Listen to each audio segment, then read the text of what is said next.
94% of hiring managers who use AI tools at work say they've used it to make decisions on hiring, firing, and other people decisions, including determining raises, promotions, layoffs, and terminations. Which is a lot of trust to put in a machine that used to think glue belonged on pizza just a couple years ago. And yet, less than a third of those using AI to make these types of decisions say they've received formal training on how to use AI to make decisions ethically. That's even more concerning when you consider that over 20% of those using AI frequently let their tool make final decisions without human input. However, almost all managers said they're willing to step in if they disagree with an AI-based recommendation.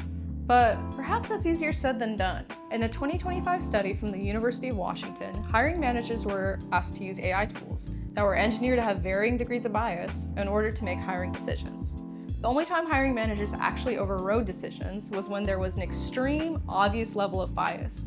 Otherwise, at moderate or small amounts of bias, the recruiters allowed the decisions to stand. Bias is an ongoing issue when it comes to black box AI tools, especially when considering hiring outcomes. Consider that LLMs suggest women ask for lower salaries in job interviews, or that a University of Washington study from 2024 that analyzed 3 different LLM tools found that the tools preferred white and male associate names over all other races and demographics included in the study. 41% of employees, on their part, prefer less AI involvement in HR decisions. In a 2023 Pew survey, 2/3 of US adults said they wouldn't want to apply for a job if the employer used AI to help make hiring decisions.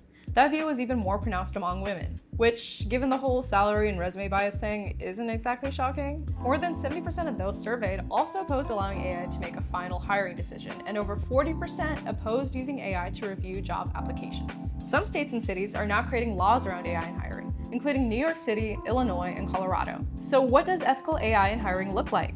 Time will tell, but for now, here are some do's and don'ts that we abide by. First, do not let AI make the final hiring decision, ever. A human should be involved and not just physically present, an actual thinking human who understands that AI can be biased too. Second, tell candidates when AI is being used. This should not be controversial. If someone thinks they're talking to a recruiter and it turns out they've been chatting with InterviewBot 3000, they're probably not going to feel great about your employer brand. Disclosure matters for trust, and in some states, it's also the law. Third, audit your tools. If a vendor claims their AI is fair, wonderful, show the receipts. This is especially important in places like New York City, where annual bias audits and public notice are required for certain hiring tools. And fourth, use AI where it's actually helpful and lower risk. AI-assisted assessment creation, response summarization, simulations, and proctoring tools that flag suspicious behavior for human review.